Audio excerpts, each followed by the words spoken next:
Hi y'all, welcome back to another monthly wrap up. Today we are going to be talking about all the books that I read in April, and it was quite a month. I ended up reading a total of 9 books and they were all physical, so no digital and no audiobooks. And we had a lot of different genres. Of course, we have romance, we had some thriller mysteries, contemporary fiction, historical fiction, all that good stuff. The reads also ranged from a 5-star to a DNF and everything in between, so let's just jump right in.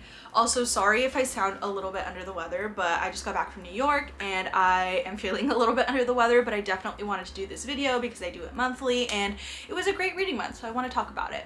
Let's start off with the first book that I read this month, and my book stack is actually right here off camera and you can actually see the first book, but as we get down you won't be able to. But the first one that I read was Listen for the Lie by Amy Tintera. This is a thriller mystery and I ended up rating it 3 stars. This is about Lucy and Savvy. They both are best friends and they end up going to a wedding, and this wedding they both leave early from, and then the next morning Lucy is seen with Savvy's blood all over her and she does not remember what happened, so she herself doesn't really even know what she did or didn't do. This really takes you down that rabbit hole of exploring that night and figuring out what really happened. This does have a podcast element, which I feel like is increasingly popular now in a lot of thriller mysteries, so if you're into that then I would definitely recommend this book. The story was definitely moving along, but I feel like I wasn't super invested and it was a little bit boring for me. I also feel that there was a really weird element in here. We follow Lucy, who is Savvy's best friend, and she really thinks of like killing all the time. Like when she comes across anybody, she thinks of killing, how she's gonna kill them. Like, I don't know, it's just really random thoughts of killing that come up over and over and over again. And to me, it kind of threw me off. It just was a little repetitive, also a little weird. I don't know. When I'm saying weird, I don't really know how to explain that. If you've read it, then you, I feel like, would know. It just didn't feel super cohesive either. But I did still enjoy it. Like at the end, the payoff, I was like, okay, like it was decent. That's why I rated it 3 stars. Would I still recommend it? Yeah, I would still recommend it if you're into the podcast element again, and if you really want to figure out like how these two friends kind of navigated their friendship and what Lucy is doing to try to remember the things that happened that one fateful night. I also didn't end up guessing the actual like plot twist and the twist at the end, so I would recommend it for those reasons. And then the grandma in this book is actually my favorite character, which is so random. The next book that I read in April was another thriller mystery, and it was The Club. This is a Reese's Book Club pick, and I ended up rating this 3 stars. This was actually the lowest rated book that I own, which is why I decided to pick it up this month. And this is about an all-exclusive members club, so it's like one of those super exclusive clubs that only like celebrities, really rich people, or people who have like the networking skills of a crazy person can get into. And this is a brand new club. But what was really interesting was like the first page, we get a weird point of view of 2 people trying to leave the club, and there's like something imminent about to happen to them. They're like driving away and the tide is like about to take them. We don't know who's in the car, we don't know what they're running away from, we don't know what's happened. But basically this spans over kind of 4 days of the members club opening and the events that kind of transpire that night. I will say it was a little confusing. There's a lot of POVs in this book. It is really helpful that there is like literally a cast of characters as one of the first pages, which really helped me kind of separate the characters or remember who they were and what they were doing. But with that, even still, I had to flip back to it like every single time because I still really didn't remember. And then I feel like I was definitely surprised at some of the twists in here. I really was kind of kept on my toes, but I feel like this book is not that long and it just took me a rather long time to get through, and I feel like that's when I know that I'm not really vibing with the book and that it's just not for me. It really reminded me of You season 4 and White Lotus, just because it's like this group of characters who kind of have these like links and invisible strings to each other, but they don't really know it themselves. And then of course we have like the backdrop of a cool getaway. So if you like those types of vibes, then I would recommend it. And like I mentioned, it is a short read, so I feel like the characters and the actual plot lines weren't fully fleshed out. But because it's a short book and for the length that it is, like it did make sense to me. Writing style was very interesting, but I also feel like it kind of made it hard for me to love this book or to really want to continue reading it. It was very, very descriptive and I feel like I was just getting lost in that. The actual plot twist though was interesting, and the ending did leave me satisfied. Next up, we have the 5-star read of the month, and that was The Women by Kristin. This book obviously rated at 5 stars. This one was actually the highest rated book that I own, so that's why I picked it up this month. This is a historical fiction book about a woman named Frankie who goes off to the Vietnam War, and with that just being said, I feel like that was the initial synopsis that I knew what the book was about, and I kind of left it on my shelf for a while because that wasn't super interesting to me. But when I tell you this is a woman-led story shedding light on women's stories, like if you've read The Nightingale by Kristin, I feel like this one you would really, really love because it has a similar vibe. Frankie seemed so real to me. I feel like when I finished reading this book, I was sad because I wanted to continue following Frankie. I loved her story, her impact, and I just really, really loved this book. I feel like that goes to show you just how much of an amazing writer Kristin is when you really fully dive into the characters, the plot, the setting. This kind of takes place over 2 different timelines. The first timeline, it's all cohesive though and kind of consequential. The first timeline is Frankie enlisting into the Vietnam War, and she has sort of a lot of pressure to want to do something with her life and for her family to be proud of her. So she enlists into the Vietnam War as a nurse, and she serves her time there, and her time there is singular. It is so unique. You learn a lot about what the actual war was like for nurses, for men, all the citizens in Vietnam, everything. So I really like that there was a lot of research put into this book as well. And then the second half of the book kind of takes place once Frankie is back from the war, and that part in the book is so special. We really get to see the hardships, the struggles that she goes through trying to acclimate back into her everyday normal citizen life, even with her own family. So we see a lot of struggles there, but again, it really makes you fall in love with Frankie. The storytelling is phenomenal. It's definitely such a whirlwind experience. I feel like you also can tell what a good writer Kristin is because you start to think and rationalize your characters' actions objectively, and you really try to just justify everything that they do because you care about them so much. It was just a very transformative read for me. It really does talk a lot about heartbreak, friendships, loss, grief. Very, very emotional. I read this in 24 hours. This is not the shortest book ever, and even with that being said, I could not put it down. So if you take anything away from this video, it's to pick up The Women and read it because it will probably change your life like it changed mine. After reading that book, I literally had to like go sit in my room and just dissociate for a while because I did not know what to do next.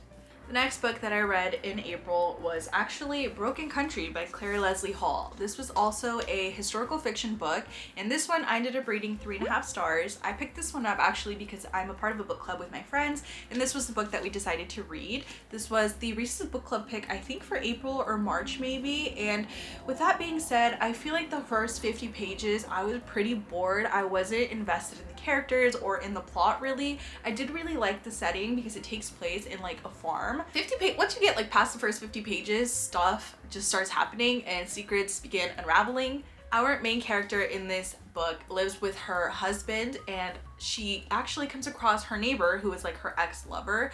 That neighbor's son kills one of the sheep on her farm, and so she kind of feels bad obviously because that's like her husband and her brother-in-law's farm. So she wants to kind of do right by them, and I believe she starts taking care of her ex-situationship's son to like help out and try to bridge a gap of like communication basically. And what do we think is gonna happen? Yeah, so for those reasons, I feel like it is a very multi-layered book, and it is very deep in the sense that you can really talk and discuss this book for a while, and that is definitely what I did with my friends. So that's why it's a very good book club book. But overall, if I just read this on my own and didn't discuss it with people, I feel like I would have probably passed or not really wanted to read it.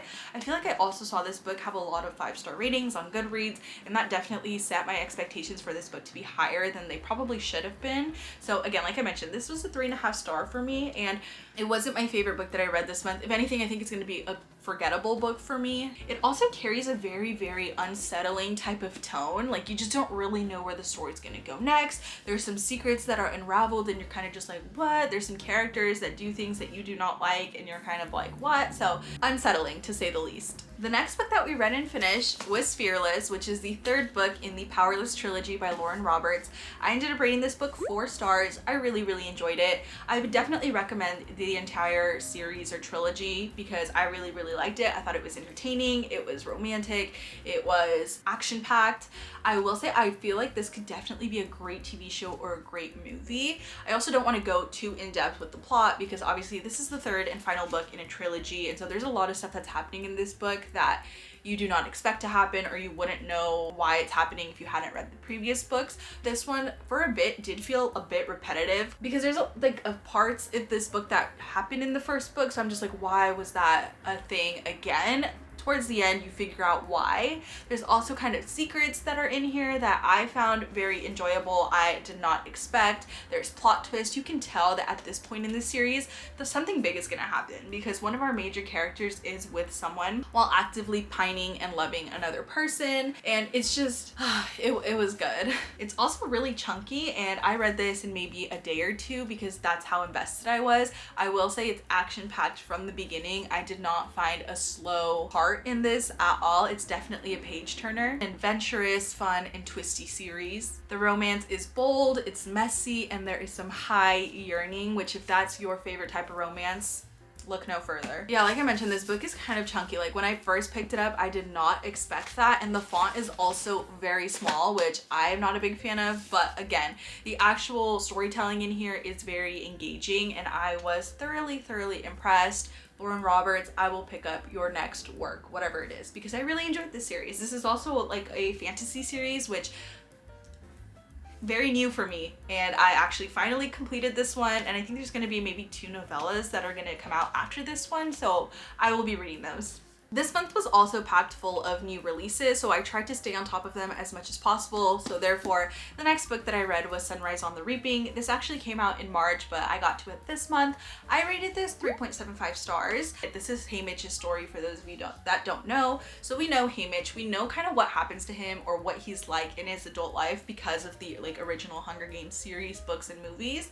But this is definitely, you know, what happens before all that. This is his actual reaping. Obviously in the series that we know and love, he is a victor and he is coaching and mentoring Katniss and Peeta. So this definitely takes us back to his reaping day, which is full of tension and sadness. Honestly, the tone of this book is sadness. This is an emotional, sad book, and I feel like it makes sense for the character that we have. I did love all the little Easter eggs I feel like that I found in the first 10 pages and throughout the entire book. So if you're into that, definitely recommend. I will say I feel like I liked The Ballad of Songbirds and Snakes more than this book, so it's not my favorite Hunger Games book, but I still really enjoyed it. And Haymitch is such a fascinating character, and his actual games too are very interesting, and they're different, as are all the Hunger Games. I don't think I have to mention this, but it's obviously very character driven. We learn about Haymitch, his story, his grief, his love, his own personal tragedies that he lives through, and what makes him the person that he is when we get to see him in the later Hunger Games books. Also, if you're a fan of President Snow and you liked The Ballad of Songbirds and Snakes, you should also read this one because we get a lot of different little tidbits that make sense for President Snow's character. We get a lot of context to other character arcs as well. So like Effie, there's just some other characters. I don't want to say them too much because I don't want to spoil anything, but there's other characters that I did not expect to be in this book that were in this book that I now better understand them. Okay, we have a couple more books to get through. The next book that I read was The Conditions of Will by Jessa Hastings, which also came out in April. This book I ended up rating 4 stars. I really enjoyed it. This is Jessa Hastings' newest release after I think she released Never, which I never read, and then the only other things that I've read by her were the Magnolia Park series, which I really liked. So this one I was expecting a romance, say that it's more of a contemporary fiction with a romance subplot. The romance really takes the back seat in this book. This is about Georgia, and she's actually from South Carolina, but she goes and lives in London because she and her family have a lot of family conflicts and tensions. So she lives in London, but then something happens in her family which makes her come back. Anyway, she comes back to America, and now she has to deal with her family again. So this includes her siblings and her mother, and then she also meets this guy named Sam, who is the AA sponsor for her younger brother. Now, her younger brother and her have a really close relationship because they are kind of the black sheep of the family in a sense, and they kind of have this bond together that she doesn't have with any of her other siblings. But then a romance starts developing with this AA sponsor, Sam. Sam is definitely sort of the difference maker in this story. He has such a calm presence throughout all the craziness that's happening to Georgia and around Georgia. So I really kind of like to see that because he really brings her down, calms her down. Georgia also has a very unique sort of trait that she can read people really well. Like, she's very well educated. I think she went to Oxford or some sort of UK based school where she got like a PhD or a master's or something. So she's very well educated and she could read people really, really easily.